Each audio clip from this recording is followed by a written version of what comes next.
కావలి నియోజకవర్గ ప్రజానీకానికి నమస్కారాలు.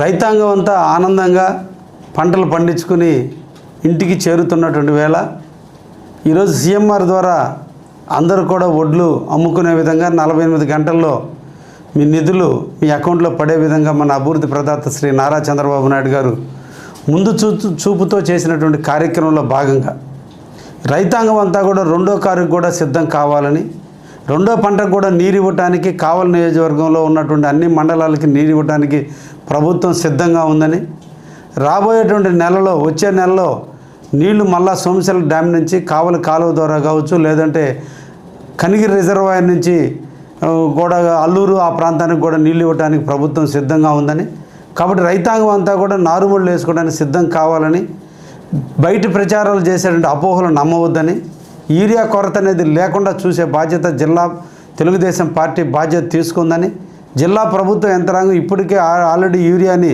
భద్రపరచడం, గోడౌన్స్లో భద్రపరచడం జరిగిందని, కాబట్టి రైతులు ఎక్కడ కూడా యూరియా కొరత వస్తుందనో నీళ్ళు ఇవ్వరని అపోహలు పోకుండా అందరూ కూడా నారుమళ్ళకి సిద్ధమయ్యే విధంగా ముందుకు పోవాలని కావలి నియోజకవర్గ రైతాంగాన్ని కోరుకుంటూ, రైతు బిడ్డగా మీ అందరూ పంటలు పండించాల్సిన బాధ్యత కర్తవ్యం నాది ఉంది. కాబట్టి తప్పకుండా కూడా లాస్ట్ ఇయర్ ఏ విధంగా అయితే నీళ్ళు ఇవ్వడం జరిగిందో అదేవిధంగా ఇచ్చేదానికి తొందరలోనే ఐఏబీ మీటింగు కండక్ట్ చేసి దాంట్లో తప్పకుండా దీని మీద చర్చించి మీ అందరికి కూడా నీళ్ళు ఇవ్వడానికి మేమందరం కూడా ప్రయత్నం చేస్తున్నాం. తప్పకుండా అది నెరవేరుతుంది. కాబట్టి రైతాంగం ఎట్టి పరిస్థితుల్లో ప్రతిపక్షాలు చేసినటువంటి అపోహలు నమ్మకుండా యూరియా కానీ నీళ్లు కానీ పుష్కలంగా ఇచ్చి మీ పంటలు పండించేదానికి కావలి ఎమ్మెల్యేగా మీ సేవకుడిగా ఎప్పుడూ మీకు తోడుగా నీడగా ఉంటాడు ఎమ్మెల్యే. కాబట్టి దయించి మీరందరూ కూడా ఈ అపోహలు నమ్మవద్దని కావలి నియోజకవర్గ ప్రజానీకానికి తెలియజేస్తున్నా.